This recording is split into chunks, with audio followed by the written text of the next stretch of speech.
the 2nd May 2020 issue of the Economic and Political Weekly with you today.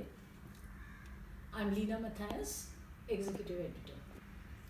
I'll start as I usually do with the editorials. The first is titled Rescuing Micro, Small and Medium Enterprises. The editorial points out that MSMEs, being an integral part of the product supply chains, form a significant sector of the economy.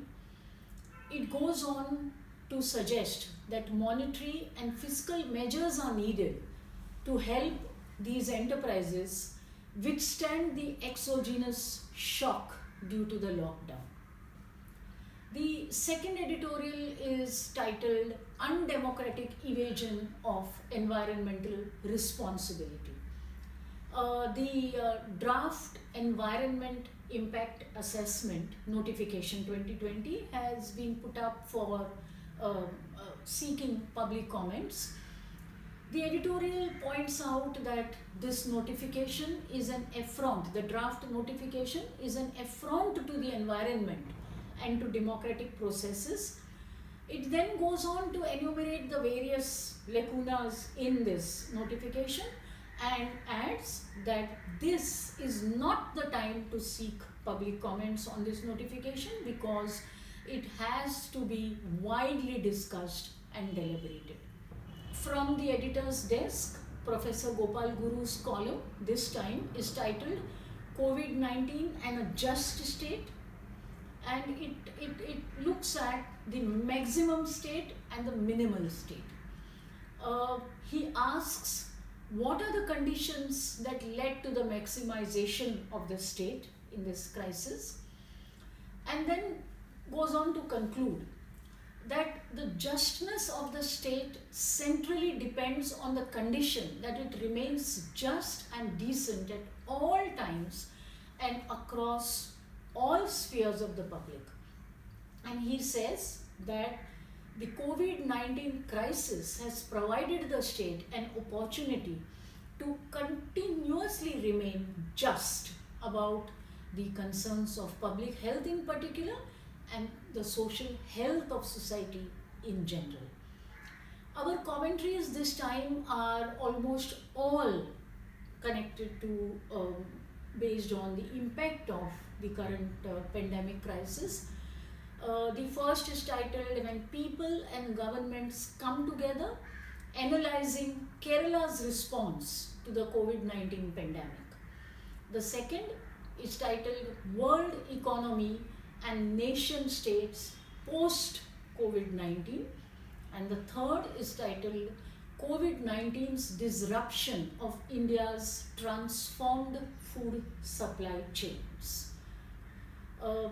In the book review section, as usual, we have reviewed two books.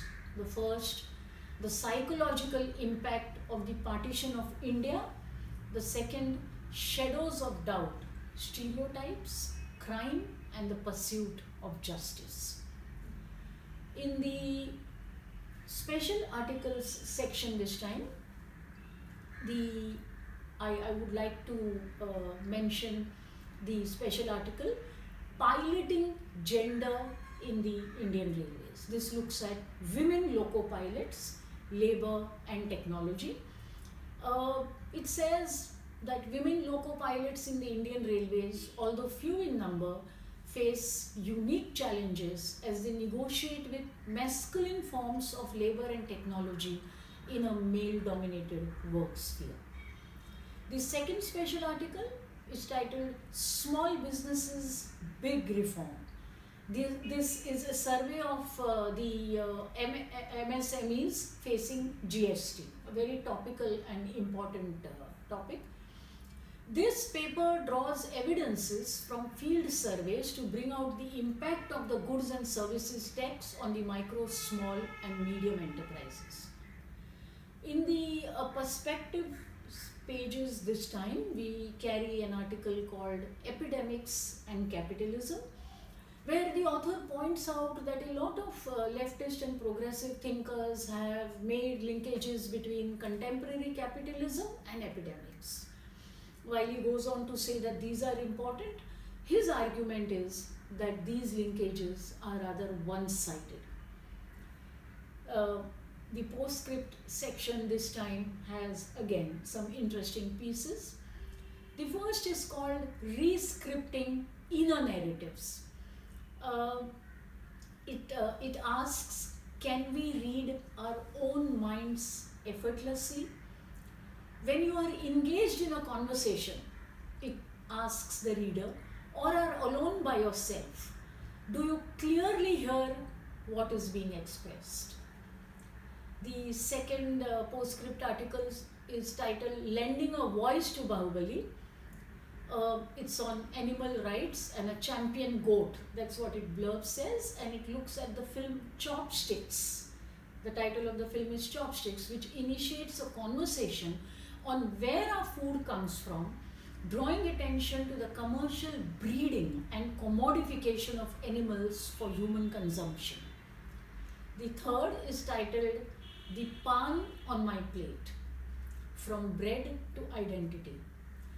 And it says, brought to India, not that pan, brought to India from the tea estates of Sri Lanka, pan is a humble bread that tells the story of Indian Tamils who migrated to Ceylon as indentured labor.